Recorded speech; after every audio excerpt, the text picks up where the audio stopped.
The Boy Who Lost His Face by Louis Sachar. 16. Mo's doghouse was finished. I don't know how I'm going to get this stupid thing home, she complained. David was leaning on his elbows, still feeling depressed after something that happened in homeroom.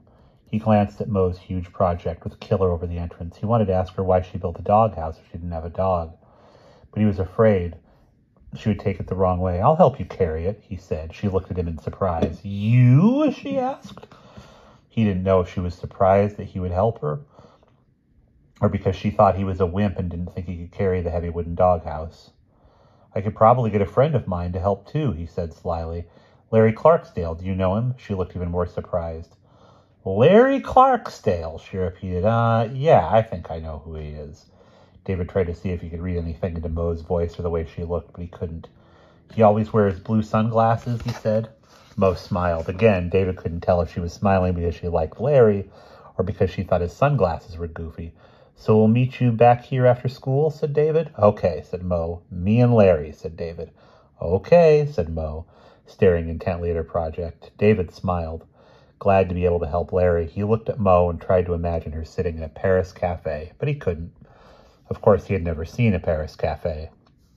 The reason he was depressed was because he had said good morning to Miss Williams in homeroom, and she'd replied, good morning, Mr. Ballinger, but she'd seemed distracted, like she was thinking about something else and was in no mood to be bothered.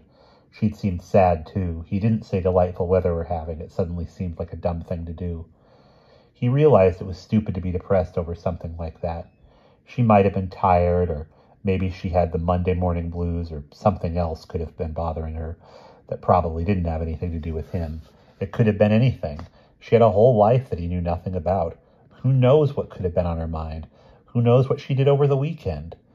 It was just saying hello to her and hearing her say, hello, Mr. Ballinger, to him that was the high point of his day.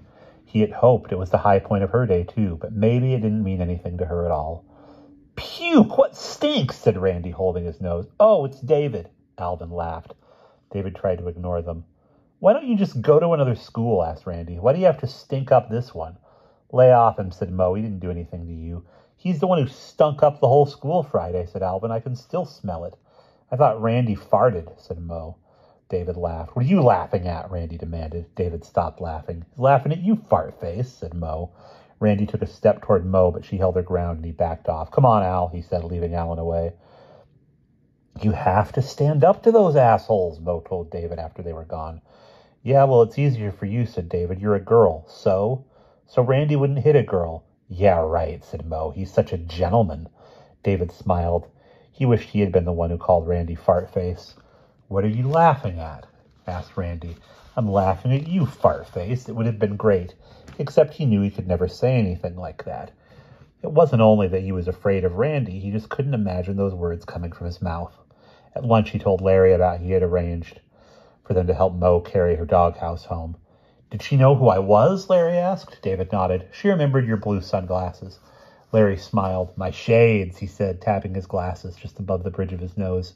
Yeah, they're cool. So what else did she say? Did she say anything else about me? David repeated his entire conversation with Mo word for word. Larry said, several times as he listened very carefully.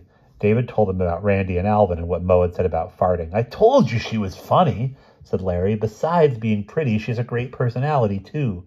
For the rest of the lunch period, Larry switched back and forth, one moment very excited about his date with Mo, then the next being Joe Cool and acting like it was no big deal. Every once in a while, he giggled. Finally, when lunch was almost over, he abruptly declared, I'm not going. What? Asked David. You should have asked me first before just saying that I'd help, Larry pointed out. How do you know that I don't have other plans? What other plans? I didn't say I had other plans. I said I could have had other plans. Maybe I had already promised to carry someone else's doghouse home. I figured you'd want to walk home with Mo. Well, you figured wrong. What am I going to do now? Asked David. It's too big for Mo and me to carry by ourselves. That's your problem, said Larry. Oh, all right, I'll help you, but I'm not helping her. I'm helping you. Okay, said David. Okay, said Larry. After Spanish class, they put their books away, then walked together to the shop room. Mo was sitting on top of a work table next to her doghouse. Hi, said David. Hi, she said. Hi, Larry. Larry grunted.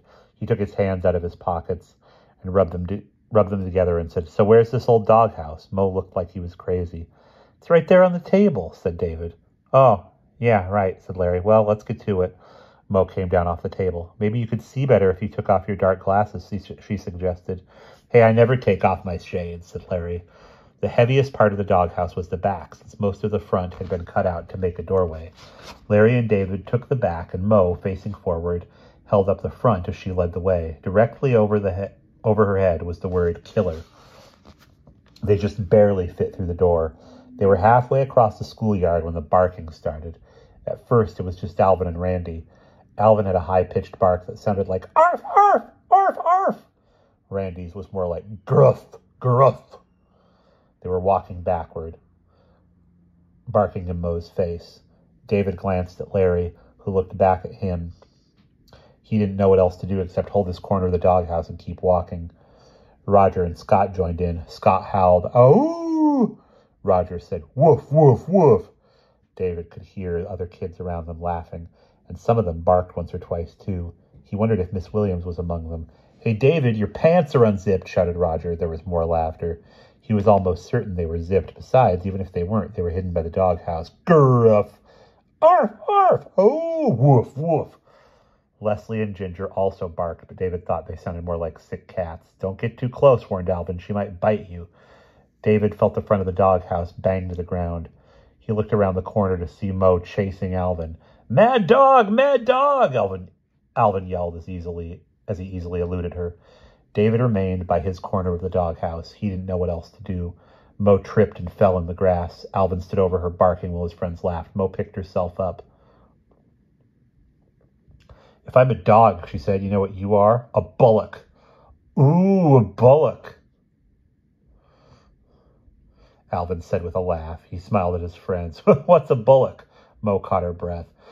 "It's a bull that's had its balls cut off." Alvin's face turned bright red as Mo walked away back toward the school building. For a second, David thought she was going to leave him and Larry standing by her doghouse, but she turned around and headed back to them. She picked up her end of the doghouse and said, "Come on, let's go." He felt bad about not doing anything to help Mo, but what could he have done? Besides, Mo could take care of herself. Her last remark seemed to shut everyone up. "Hey!" shouted Scott. "It's the Three Stooges." Mo, Larry, and Curly. That got everyone laughing again. "The Three Stooges," someone repeated. "They even look like the Three Stooges," said Roger. "Except the real Three Stooges aren't as ugly," said Alvin. David, Mo, and Larry carried the doghouse away. Roger and his friends didn't follow. David could hear them laughing about the Three Stooges. "Hey, Curly, zip your fly," called Scott. What rotten luck, thought David. I would have to become friends with kids named Mo and Larry. As he thought about it, he realized that Mo did sort of look like Mo from the Three Stooges. He smiled in spite of himself. And that's the end of chapter 16.